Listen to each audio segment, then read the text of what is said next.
En olisi koskaan uskonut, että ihminen, jonka kanssa olin jakanut elämäni 8 vuoden ajan, voisi katsoa minua silmiin ja suunnitella rauhassa lähtöäni kohti kuolemaa. Sinä talvena asuin Helsingissä Eirassa, vanhassa mutta ylellisessä asunnossa, jonka suuret ikkunat avautuivat kohti merta. Ulkona oli pimeää jo iltapäivällä. Lumi peitti kadut ja mereltä tuleva tuuli sai ikkunat värisemään. Minä makasin makuuhuoneessa, liian heikkona nousemaan. Sairauteni oli pahentunut muutamassa kuukaudessa. Hoidot eivät olleet tehonneet niin kuin lääkärit olivat toivoneet, ja olin joutunut turvautumaan lääkitykseen, jonka säännöllinen ottaminen oli välttämätöntä.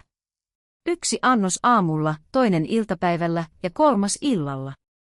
Jos lääkitys viivästyi, kipu voimistui nopeasti.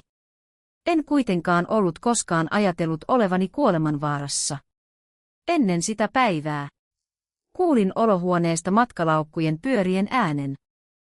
Raija, mieheni Markus ja hänen sisarensa Lotta olivat valmistautumassa matkalle. He olivat suunnitelleet 2 viikon lomaa Keski-Euroopassa. Pariisi, Milano, Vien ja muutama päivä Etelä-Ranskassa. Minä olin kuvitellut, että Markus peruuttaisi matkan. Olinhan hänen vaimonsa. Olin sairas. Tarvitsin apua jopa vesilasin nostamiseen. Kun kuulin hänen nauravan olohuoneessa, jokin sisälläni särkyi. Koputin heikosti yöpöydällä olevaan lasiin. Hetken kuluttua makuuhuoneen ovi avautui. Markus seisoi ovella mustassa villakangastakissa. Hän näytti tyylikkäältä ja huolitellulta, aivan kuin olisi ollut menossa tärkeään liiketapaamiseen, eikä jättänyt sairasta vaimoaan yksin. Markus, kuiskasin. Voisitko tuoda minulle lääkkeeni? Hän katsoi minua muutaman sekunnin ajan. Taas. En vastannut. Lääkäri sanoi, että minun pitäisi ottaa tämä annos nyt. Markus huokaisi. Aino, me olemme käyneet tästä keskustelun jo monta kertaa. Minä en pyydä sinulta mitään ylimääräistä. Tarvitsen vain lääkkeeni ja vettä. Hän käveli peilipöydän luo. Katsoin hänen kättään. Tablettipurkit olivat siinä. Hän otti ne yksi kerrallaan. Ajattelin hänen tuovan ne minulle. Sen sijaan hän laittoi ne laukkuun. Mitä sinä teet? Otan nämä pois. Miksi? Koska sinä olet tullut täysin riippuvaiseksi niistä. Kaikki elämässäsi pyörii lääkkeiden ympärillä. Yritin nousta kyynärpäideni varaan. Markus, älä tee tätä. Hän ei vastannut. Hän sulki laukun vetoketjun. Me lähdemme nyt. Äitini ja Lotta odottavat. Et voi jättää minua tänne yksin. Kyllä voin. Hänen äänensä oli niin rauhallinen, että se pelotti minua enemmän kuin huutaminen olisi pelottanut. Olohuoneesta kuului Raijan ääni. Markus. Me myöhästymme. Mieheni kääntyi ovea kohti. Hän pärjää kyllä, hän sanoi. En pärjää. Hän pysähtyi. Aino, sinulla on puhelin. Tilaa ruokaa, jos tarvitset. Soita lääkärille, jos tulee huono olo. Entä lääkkeet? Markus ei vastannut. Silloin ymmärsin, ettei kyse ollut enää välinpitämättömyydestä. Hän oli tehnyt päätöksen. Hän aikoi jättää minut ilman lääkitystä. Miksi? Kysyin. Hän katsoi minua. Koska olen kyllästynyt tähän kaikkeen. Sitten hän sulki oven. Kuulin askeleet. Matkalaukkujen pyörät. Ulko-oven avautumisen. Raijan naurun. Lukon naksahtamisen. Sen jälkeen tuli hiljaista. Aluksi ajattelin, että Markus palaisi. Että hän katuisi.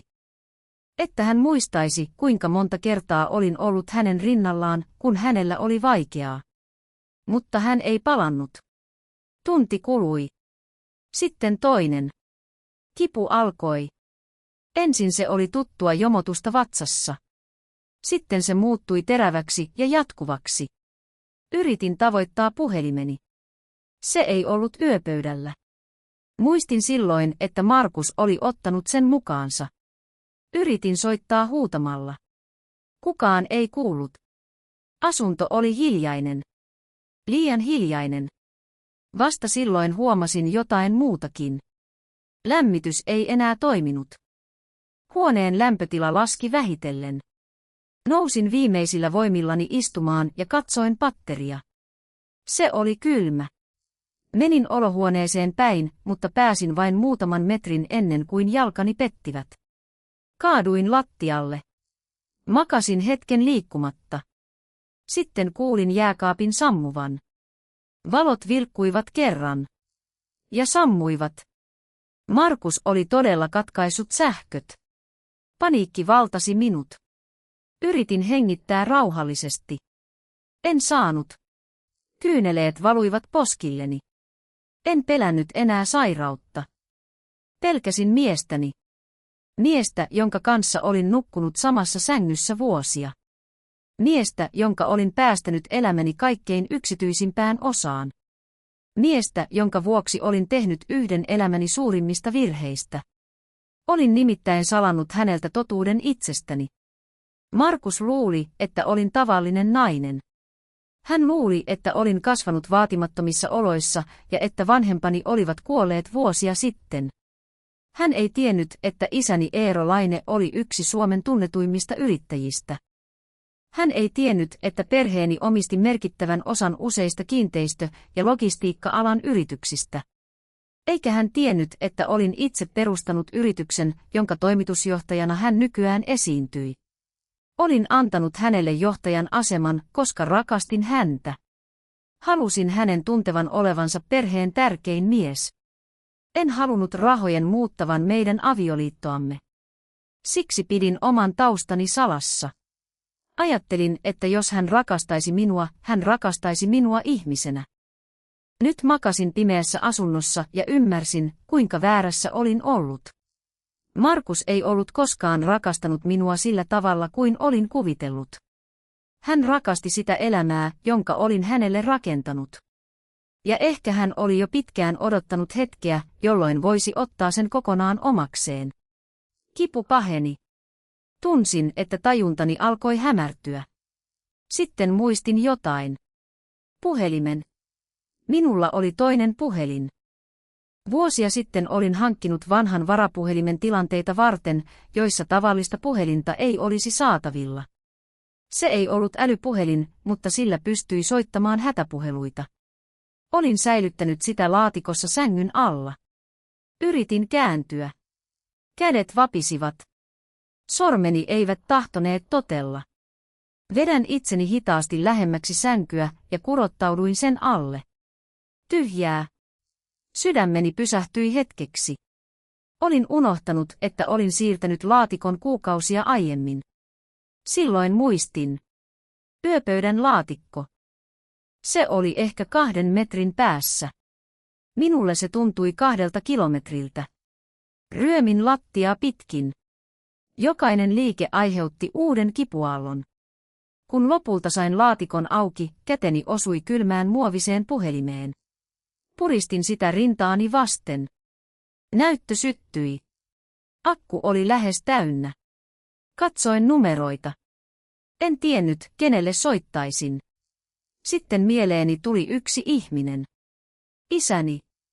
Olin ollut soittamatta hänelle lähes 6 vuotta. Olin ollut liian ylpeä palatakseni kotiin. Olin uskonut voivani rakentaa oman elämäni ilman heidän apuaan. Nyt tarvitsin häntä enemmän kuin koskaan. Painoin hänen numeronsa. 1 hälytys. 2. 3. Sitten puhelimeen vastattiin. Haloo. Suljin silmäni. Tunnistin äänen heti. Isä. Toisessa päässä tuli hiljaista. Kuka siellä on? Yritin puhua, mutta ääneni murtui. Minä olen. Aino. Hän sanoi nimeni niin hiljaa, että aloin itkeä. Isä, auta minua. Hänen äänensä muuttui välittömästi. Missä olet? Kotona. Mitä on tapahtunut? Katsoin ympärilleni. Pimeä huone. Kylmä lattia. Tyhjä lääkepöytä. Markus jätti minut tänne. Isä vaikeni. Mitä tarkoitat? Hän vei lääkkeeni. Hän katkaisi sähköt. Hän otti puhelimeni. En pääse ulos. Oletko loukkaantunut? En tiedä. Olen todella heikko. Isäni hengitys muuttui raskaaksi. Kuuntele minua. Älä yritä nousta enää. Pysy lämpimänä. Pidä puhelin auki. Isä, olen tulossa. Älä tule yksin. En tule. Hänen äänensä oli nyt täysin rauhallinen. Liian rauhallinen. Tiesin, että hän oli silloin jo tekemässä päätöksiä. Aino, oletko turvassa juuri nyt? Katsoin ovea. En tiedä. Sitten olet turvassa heti, kun saavumme. Puhelu ei katkennut. Kuulin hänen antavan taustalla lyhyitä ohjeita. Joku soitti hätäkeskukseen. Joku toinen järjesti auton. Äitini Helena oli kuullut kaiken. Hetken kuluttua kuulin hänen äänensä. Rakas. Suljin silmäni. En ollut kuullut hänen ääntään vuosiin. Äiti. Hän itki. Minäkin itkin. Me tulemme luoksesi, hän sanoi. Ensimmäistä kertaa sinä yönä uskoin, etten ehkä kuolisi. Mutta yksi asia oli muuttunut pysyvästi. Kun Markus palaisi matkaltaan, hän ei enää kohtaisi samaa Ainoa, jonka oli jättänyt pimeään asuntoon. Hän kohtaisi naisen, joka oli viimein ymmärtänyt oman arvonsa. Ja ennen kaikkea naisen, joka tiesi nyt varmasti, kuka hänen todellinen vihollisensa oli. Isäni saapui alle tunnissa. Sen jälkeen kaikki tapahtui nopeasti. Ensin oveen koputettiin. Sitten kuulin avaimen kääntyvän lukossa ja useiden ihmisten ääniä. Isäni tuli ensimmäisenä makuuhuoneeseen. Hän pysähtyi nähdessään minut lattialla. Aino. Hän polvistui viereeni. Olen tässä. En pystynyt vastaamaan. Äiti tuli hänen perässään ja alkoi itkeä nähdessään minut. Isä ei kuitenkaan menettänyt malttiaan. Hän tarkisti, että olin tajuissani ja soitti uudelleen hätäkeskukseen. Kun ambulanssi saapui, minut vietiin sairaalaan. Seuraavat 2 päivää muistan vain katkelmina. Lääkäreiden ääniä. Valkoisen katon. Äidin käden omassani. Ja isän, joka istui käytävällä tuntikausia. Kun heräsin kunnolla, ensimmäinen ajatukseni oli Markus. Onko hän soittanut? Äiti katsoi minua pitkään. Ei. Onko hän tullut takaisin? Ei. Katsoin kattoon. Hän ei edes tiedä, että olen sairaalassa. Isä istui ikkunan vieressä. Tietää, hän sanoi. Käännyin häntä kohti. Miten? Poliisi kävi asunnolla. Naapurisi oli nähnyt ambulanssin. Markus sai tiedon jo seuraavana aamuna. Ja? Hän ei ole tullut Suomeen. Suljin silmäni. Olin odottanut edes pientä katumusta. Sitä ei tullut. 3. päivänä lääkäri kertoi, että olin toipumassa. Tilanne oli ollut vakava, mutta olin saanut hoitoa ajoissa. Silloin isäni sanoi jotain, mitä en ollut odottanut. Nyt sinun täytyy kertoa minulle koko totuus. Katsoin häntä. Minkä totuuden? Markuksesta. En vastannut. Isä jatkoi. Olen jo saanut selville osan asioista. Mutta haluan kuulla ne sinulta. Huokaisin. Hän ei tiedä, kuka minä olen. Isä ei näyttänyt yllättyneeltä. Tiedän. Ei. Et ymmärrä. Hän luulee, että olen vain Aino, jonka hän tapasi kahvilassa 8 vuotta sitten. Ja todellisuudessa. Katsoin käsiäni. Olen edelleen sama ihminen. Mutta hän ei tiedä perheestäni. Kerroin hänelle kaiken. Kerroin, kuinka olin tavannut Markuksen nuorena. Kuinka hän oli silloin vaikuttanut kunnianhimoiselta, mutta rehelliseltä. Kuinka olin tarkoituksella jättänyt sukunimeni kertomatta. Ja kuinka olin vuosien ajan antanut hänen uskoa, että minulla ei ollut mitään tekemistä isäni yritysten kanssa. Olin halunnut rakentaa suhteen ilman rahaa. Ilman asemaa. Ilman perheeni vaikutusvaltaa. Kun Markus alkoi puhua omasta yrityksestään, olin auttanut häntä. En antanut hänelle rahaa suoraan. Sen sijaan järjestin hänen yritykselleen ensimmäiset suuret sopimukset perheeni verkostojen kautta. Myöhemmin hän pyysi minua mukaan perustamaan uuden yhtiön. Minä suostuin. Yhtiö kasvoi nopeasti. Markuksesta tuli toimitusjohtaja. Minä jäin taustalle. Hän uskoi olevansa yrityksen todellinen rakentaja. Se oli ehkä suurin virheeni. Miksi et kertonut hänelle? Isä kysyi. Koska halusin tietää, rakastiko hän minua. Isä katsoi minua surullisesti. Nyt tiedät. Nyökkäsin. Sitten isä otti puhelimensa esiin. Tässä on toinen asia. Hän näytti minulle useita asiakirjoja. Tilisiirtoja. Yhtiön päätöksiä. Sopimuksia. Markus on siirtänyt rahaa yrityksestä viime kuukausina. Katsoin papereita. Kuinka paljon? En vielä tiedä lopullista summaa. Mihin? Useille tileille. Osa rahoista on mennyt yrityksiin, jotka liittyvät hänen sisareensa. Tunsin kylmän väreen. Lottaan. Kyllä. Silloin ymmärsin, ettei kyse ollut vain siitä, että Markus halusi päästä minusta eroon.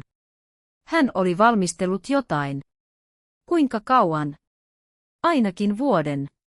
Tuijotin näyttöä. Yhtäkkiä monet asiat saivat uuden merkityksen. Markuksen kysymykset yrityksen omistuksesta.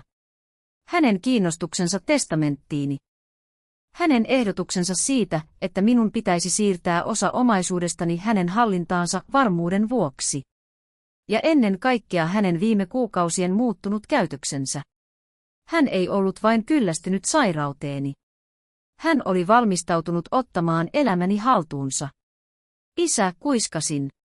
Niin. Tiesikö hän, että minulla on rahaa?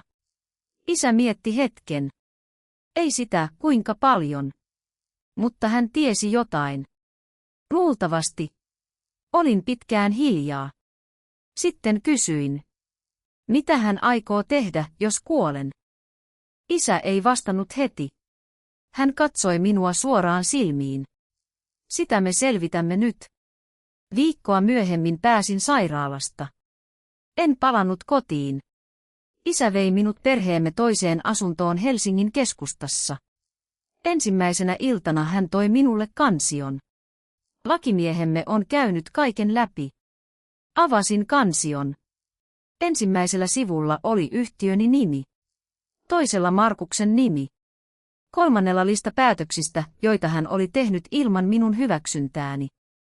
Hän on yrittänyt siirtää omistusta itselleen, isä sanoi.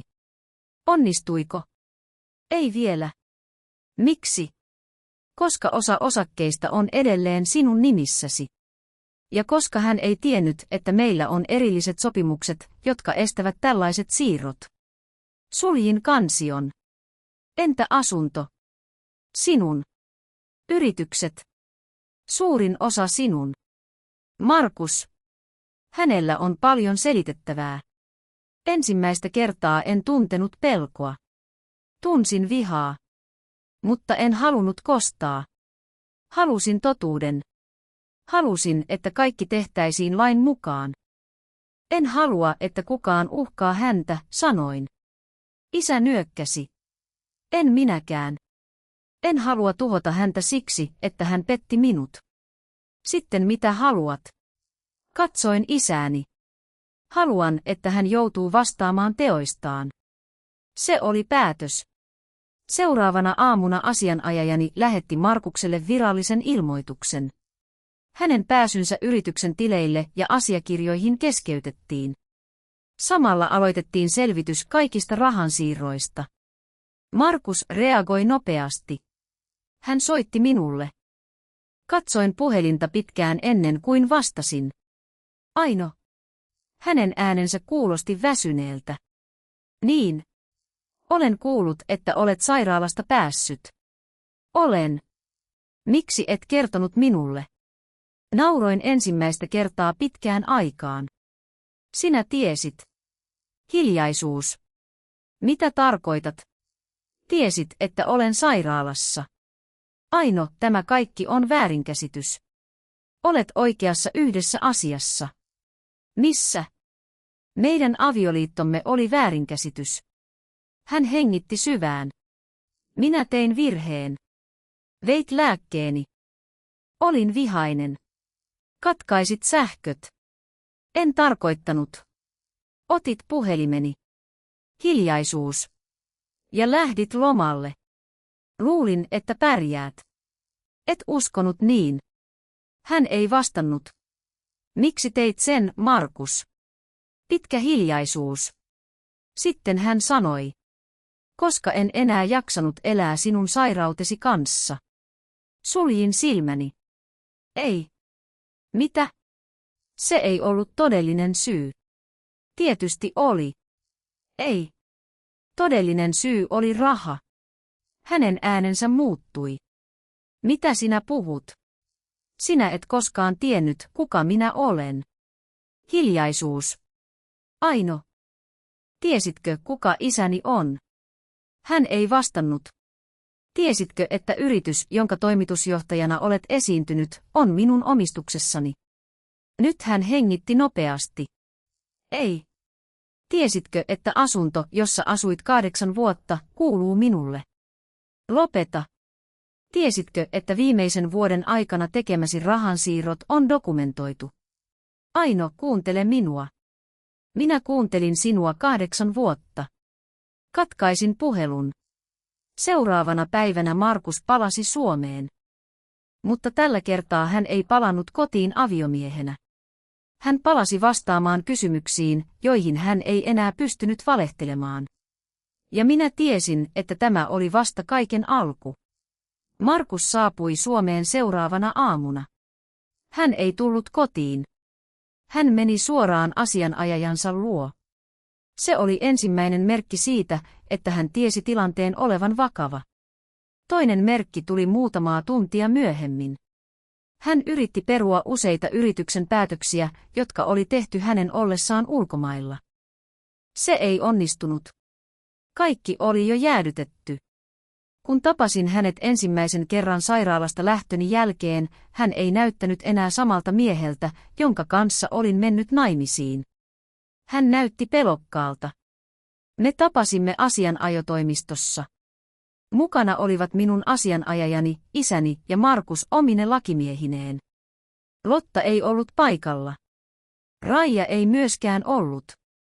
Markus istui minua vastapäätä. Hän katsoi minua pitkään. Aino, voimmeko puhua kahdestaan? Emme. Minulla olisi sinulle paljon sanottavaa. Voit sanoa ne kaikkien kuullen. Hän huokaisi. Olen pahoillani. En vastannut. Tiedän, että tein väärin.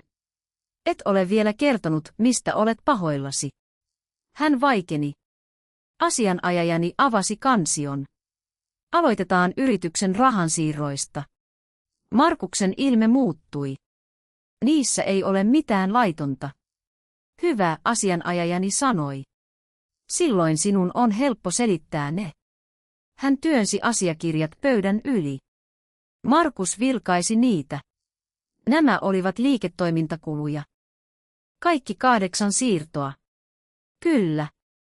Myös rahat, jotka siirrettiin Lotan yritykselle. Markus ei vastannut. Se oli konsultointisopimus. Sopimus allekirjoitettiin 3 päivää ennen ensimmäistä maksua. Niin. Lotan yrityksellä ei ollut tuolloin yhtään työntekijää. Markus katsoi lakimiestään. Se ei tarkoita mitään. Isäni puhui ensimmäisen kerran. Ei yksinään. Hän työnsi pöydälle uuden asiakirjan. Mutta tämä tarkoittaa. Markus luki sen. Hänen kasvonsa kalpenivat. Asiakirja oli sähköposti. Viesti oli lähetetty Markuksen tililtä Lotan osoitteeseen. Siinä puhuttiin yhtiön varojen siirtämisestä ennen kuin Ainon tilanne ehtisi muuttua. Markus nosti katseensa. Tämä on irrotettu asiayhteydestä. Mikä asiayhteys tekee tästä hyväksyttävän? Kysyin. Hän ei vastannut. Silloin Lotta astui huoneeseen. En tiennyt, että hän tulisi. Hän näytti hermostuneelta. Minä haluan puhua. Markus kääntyi hänen puoleensa. Miksi tulit tänne? Koska en halua joutua syylliseksi asioihin, joita en ole tehnyt. Markus nousi. Lotta. Ei. Hän pudisti päätään. Nyt riittää. Katsoin häntä. Tiesitkö? Lotta katsoi lattiaan. En aluksi. Milloin tiesit? Kun Markus kertoi, että sinun omaisuutesi siirtyisi myöhemmin hänelle. Huone hiljeni. Mitä hän tarkoitti? Lotta katsoi veljeään. Hän sanoi, että kun sinä et enää pystyisi hoitamaan asioita itse, hänestä tulisi käytännössä kaiken päätöksentekijä. Markus nousi. Lopeta. Sinä sanoit minulle niin. Et ymmärtänyt, mitä tarkoitin. Ymmärsin aivan tarpeeksi. Lotta kääntyi minuun. Minä olen pahoillani. En sanonut mitään. Minä luulin, että Aino oli vain sairas ja että Markus yrittää järjestää asioita. En tiennyt, että hän oli vienyt lääkkeesi. Tunsin kylmän aallon. Hän ei kertonut siitä sinulle. Ei. Katsoin Markusta. Hän ei enää yrittänyt puolustautua. Silloin asianajajani kysyi. Raija tiesi. Lotta nyökkäsi hitaasti. Äiti tiesi, että Markus halusi sinun kuolevan. Markus sulki silmänsä. Minä en liikkunut. Mitä? Hän ei sanonut sitä noin, Lotta sanoi. Hän puhui siitä, että sairaus oli vienyt teidän avioliittonne eikä Markus enää jaksanut. Mutta minä ymmärsin myöhemmin. Milloin? Sinä päivänä, kun lähditte matkalle. Katsoin häntä. Mitä silloin tapahtui? Lotta nielaisi. Äiti sanoi, että kun palaisimme, sinun pitäisi olla valmis luopumaan kaikesta. Kaikesta mistä? Yrityksestä. Asunnosta. Sijoituksista. Miksi? Koska Markus oli saanut selville, että sinulla oli enemmän omaisuutta kuin hän luuli. Huoneessa oli hiljaista. Minä olin tiennyt, että Markus halusi rahani. Mutta en ollut tiennyt, kuinka pitkälle suunnitelma ulottui. Asianajajani nojautui eteenpäin. Tiesitkö, että Markus oli valmistellut valtakirjoja? Lotta katsoi minua. Tiesin. Markus nousi uudelleen. Tämä riittää. Ei, minä sanoin. Hän katsoi minua. Nyt sinä kuuntelet minua. Hän ei vastannut. 8 vuotta minä uskoin, että sinä rakastit minua. Kun sairastuin, luulin ensin, että olit vain peloissasi. Sitten luulin, että olit kyllästynyt. Mutta sinä et ollut kumpaakaan. Hän katsoi minua. Mitä sitten? Sinä odotit, että kuolen. Markuksen silmät kostuivat. En halunnut sinun kuolevan. Mutta valmistelit elämäni ottamista sen jälkeen. Minä olin epätoivoinen. Epätoivo ei siirrä miljoonia euroja yritykseltä toiselle. Hän vaikeni. Miksi et vain lähtenyt avioliitosta? Kysyin. Hän ei vastannut pitkään aikaan. Sitten hän sanoi. Koska olisin menettänyt kaiken. Katsoin häntä. Nyt ymmärrän. Hän ei enää katsonut minua. 2 päivää myöhemmin poliisi aloitti virallisen tutkinnan. Minua ei kiinnostanut, joutuisiko Markus vankilaan. Halusin vain yhden asian. Totuuden. Mutta totuus oli paljon suurempi kuin olin kuvitellut. Tutkinnassa löytyi uusia asiakirjoja. Markus oli yrittänyt hankkia määräysvaltaa yrityksestä useiden väliyhtiöiden kautta. Hän oli myös muuttanut testamenttiin liittyviä asiakirjoja ilman minun suostumustani. Pahinta oli kuitenkin yksi sopimus. Sen mukaan, jos kuolisin ennen avioeron loppuun saattamista, Markus saisi merkittävän osan omaisuudestani. Sopimus oli laadittu vain kuukausia ennen sairauteni pahenemista. Katsoin päivämäärää. Hän tiesi silloin jo. Isä nyökkäsi. Hän tiesi sairaudestasi enemmän kuin sinä luulit. Mistä? Isä ei vastannut heti. Lääkäriltä. Tunsin vatsani kääntyvän. Mitä? Tutkinnan mukaan Markus oli ottanut yhteyttä yksityiseen lääkäriisi. Miksi? Hän kysyi ennusteestasi. Suljin silmäni. Kaikki palaset loksahtivat paikalleen. Hän ei ollut odottanut viimeistä kuukautta. Hän oli valmistellut kaikkea pitkään. Silloin päätin, että halusin kuulla häneltä yhden asian. Miksi? Pyysin, että saisimme tavata vielä kerran. Tällä kertaa kahdestaan. Markus tuli. Hän istui vastapäätäni. Tiesitkö alusta asti, että olen varakas? Kysyin. En. Milloin sait tietää? Hän katsoi pois. Noin 2 vuotta sitten. Miten? Löysin asiakirjoja. Mitä asiakirjoja? Sinun nimissäsi olevasta yhtiöstä. Olin hiljaa. Miksi et kertonut minulle löytäneesi ne? Koska aluksi ajattelin, että kerrot itse. Mutta et kysynyt. Pelkäsin. Mitä? Että jos kysyn, menetän sinut. Katsoin häntä pitkään. Ja siksi päätit ottaa minulta kaiken salaa. Hän pudisti päätään. Se ei alkanut niin. Miten sitten? Hän hengitti syvään. Aluksi ajattelin vain, että jos sinulle tapahtuu jotain, minun täytyy varmistaa, etten jää tyhjän päälle. Sitten aloin laskea. Mitä?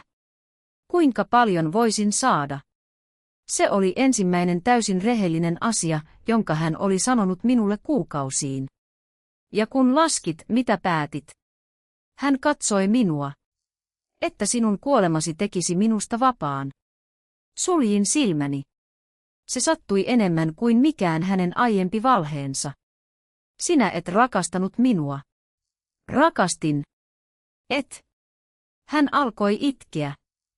Rakastin sinua silloin. Milloin se loppui? Hän ei vastannut. Silloin tajusin jotain. Minun ei enää tarvinnut saada vastausta. Se, mitä hän oli tehnyt, oli vastaus. Nousin. Tämä oli viimeinen kerta, kun puhun kanssasi avioliitostamme. Hän tarttui käteeni. Aino, odota. Irrotin käteni. Sinä sait 8 vuotta. Anna minulle vielä yksi mahdollisuus. Katsoin häntä. Minä annoin sinulle viimeisen mahdollisuuden sinä iltana, kun soitin sinulle sairaalasta. Hän pudisti päätään. En tiennyt, että olit niin huonossa kunnossa. Tiesit tarpeeksi. Lähdin. Tällä kertaa en katsonut taakseni. Seuraavien viikkojen aikana kaikki muuttui. Markuksen oikeudet yrityksessä peruttiin. Lotta luopui omasta osuudestaan sovintomenettelyn kautta ja suostui palauttamaan rahat, jotka hän tiesi saaneensa ilman todellista vastiketta. Raija yritti vielä kerran ottaa minuun yhteyttä. En vastannut. Markus pyysi anteeksi julkisesti. Minä en kommentoinut. Oikeudellinen prosessi jatkui. Mutta tärkein asia tapahtui minussa. Ensimmäistä kertaa 8 vuoteen en enää rakentanut elämääni Markuksen ympärille. Rakensin sen ympärille, kuka minä olin ennen häntä. Ja sitten sain tietää vielä yhden asian. Kun asianajajani soitti eräänä perjantaina, hänen ensimmäinen lauseensa oli: Aino, löysimme asiakirjan, jota Markus ei tiennyt olevan olemassa. Minkä? Asiakirjan, joka muuttaa koko tilanteen. Miten? Se todistaa, että yrityksen todellinen omistus ei koskaan siirtynyt Markukselle edes osittain. Mitä se tarkoittaa? Hän ei ole vain menettänyt yritystä. Asianajaja vaikeni hetkeksi. Hän on saattanut käyttää sinun omaisuuttasi rikosten rahoittamiseen. Suljin silmäni. Olin luullut, että pahin oli jo takana. Olin väärässä. Nyt edessä oli viimeinen kysymys. Kuinka pitkälle Markus oli valmis menemään saadakseen kaiken? Asianajajani lähetti asiakirjan minulle samana iltana. Luettuani ensimmäiset sivut ymmärsin heti, miksi hän oli sanonut, että tämä muuttaisi kaiken. Markus ei ollut vain siirtänyt yrityksen rahoja. Hän oli käyttänyt niitä omien velkojensa maksamiseen. Hän oli salannut velkansa minulta ja käyttänyt yrityksen varoja vakuutena järjestelyissä, joihin hänellä ei ollut oikeutta. Mutta vielä pahempaa oli yksi allekirjoitus. Se oli minun nimissäni. Tämä ei ole minun allekirjoitukseni, sanoin. Asianajaja vastasi rauhallisesti. Tiedän. Kuka sen teki? Sitä poliisi yrittää nyt selvittää. Katsoin asiakirjaa uudelleen. Markus oli siis mennyt vielä pidemmälle kuin olin kuvitellut. Hän oli väärentänyt nimeni. Ja hän oli tehnyt sen uskoen, ettei minulla olisi koskaan mahdollisuutta todistaa sitä. Mutta hän oli tehnyt yhden virheen. Hän oli käyttänyt samaa tietokonetta, jota yrityksen kirjanpitäjä oli myöhemmin tutkinut. Tiedostosta löytyi vanhempi versio. Siinä allekirjoitusta ei ollut. Myöhemmin allekirjoitus oli lisätty kuvaan. Kaikki oli tallentunut. Poliisi kutsui Markuksen kuulusteluun.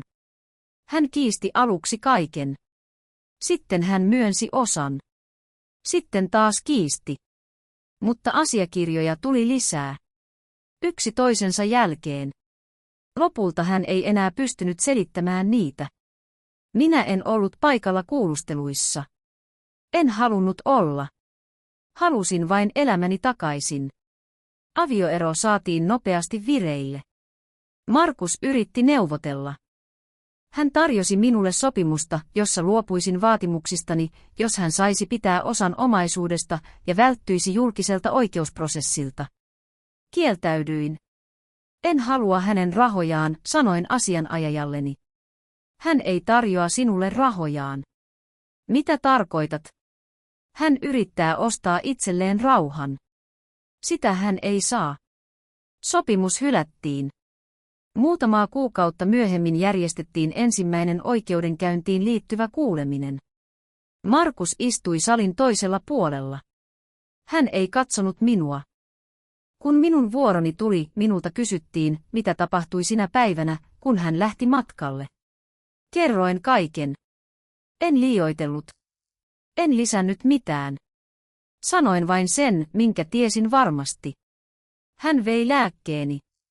Hän otti puhelimeni. Hän katkaisi sähköt. Hän jätti minut yksin. Ja hän tiesi, että olin vakavasti sairas. Syyttäjä kysyi. Miksi uskotte hänen tehneen näin? Katsoin hetken Markusta. Koska hän halusi omaisuuteni. Markus sulki silmänsä. Sitten tuli hänen vuoronsa. Hänen asianajajansa yritti esittää tilanteen avioliiton riitana. Hän puhui stressistä, uupumuksesta, väärinkäsityksistä. Mutta asiakirjat olivat vahvempia kuin selitykset. Niissä oli rahansiirrot, sähköpostit, väärennetty allekirjoitus, valmistellut sopimukset ja lääkärille lähetetyt viestit. Kun ne esitettiin, salissa tuli hiljaista. Eräässä viestissä Markus kysyi lääkäriltäni, kuinka vakava sairauteni oli ja kuinka nopeasti tilanteeni voisi huonontua ilman asianmukaista hoitoa. Viesti oli lähetetty 2 kuukautta ennen matkaa. Silloin Markus tiesi. Hän ei voinut enää väittää, ettei ollut ymmärtänyt. Oikeusprosessi kesti pitkään. Minä en seurannut jokaista vaihetta. Keskityin paranemiseen. Aloitin uudelleen työt. Palasin vähitellen yrityksen johtoon. Ensimmäinen asia, jonka tein, oli tarkistaa kaikki järjestelmät. En halunnut enää koskaan antaa kenellekään sellaista valtaa elämässäni, jonka olin antanut Markukselle. Yritys säilyi. Työntekijät säilyivät. Suurin osa vahingoista saatiin korjattua. Myös rahat, jotka Markus oli siirtänyt, saatiin osittain takaisin. Mutta minulle tärkeintä ei ollut raha. Se oli luottamus. Olin menettänyt sen täysin. En kuitenkaan halunnut elää loppuelämääni peläten ihmisiä. Siksi päätin tehdä jotain muuta. Perustin rahaston, joka auttaisi vakavasti sairaita ihmisiä, joilla ei ollut perhettä tai riittäviä taloudellisia mahdollisuuksia. Ensimmäinen lahjoitus meni potilaalle, jonka kanssa olin tavannut sairaalassa. Hän oli nuori nainen, jolla ei ollut ketään auttamassa häntä. Kun allekirjoitin lahjoituspaperit, ajattelin itseäni sinä yönä lattialla. Jos isäni ei olisi vastannut puhelimeen, en ehkä olisi selvinnyt. Halusin, että joku muu saisi saman mahdollisuuden. Vuotta myöhemmin sain viimeisen kerran viestin Markukselta. Hän kirjoitti lyhyesti. Hän ei pyytänyt rahaa. Hän ei pyytänyt minua palaamaan. Hän kirjoitti vain. Toivon, että olet onnellinen. Olen pahoillani. Luettuani viestin suljin puhelimen. En vastannut. En vihannut häntä enää. Se oli ehkä suurin voittoni. Viha olisi pitänyt minut edelleen sidottuna häneen. Välinpitämättömyys vapautti minut. Kun katson nyt taaksepäin, mietin usein sitä naista, joka makasi kylmässä asunnossa ja uskoi kuolevansa yksin. Hän ei tiennyt vielä, että hänen elämänsä oli muuttumassa. Hän ei tiennyt, että hänen isänsä vastaisi puhelimeen. Hän ei tiennyt, että totuus löytyisi asiakirjoista, sähköposteista ja pankkisiirroista. Eikä hän tiennyt, että ihminen, johon hän oli luottanut eniten, paljastaisi lopulta itse oman petoksensa. Mutta hän tiesi yhden asian. Hän halusi elää. Se riitti. Markus menetti yrityksen. Hän joutui vastaamaan teoistaan oikeudessa. Hän menetti avioliiton, jonka hän oli itse tuhonnut. Ja ennen kaikkea hän menetti sen luottamuksen, jota ei olisi koskaan voinut ostaa takaisin rahalla. Minä taas menetin 8 vuotta elämästäni. Mutta en menettänyt loppuelämääni.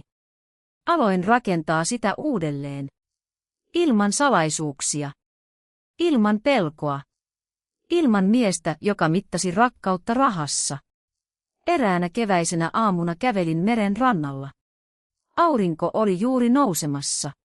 Pysähdyin hetkeksi ja katsoin vettä. Puhelimeni soi. Se oli isä. Miten voit? Hän kysyi. Hymyilin.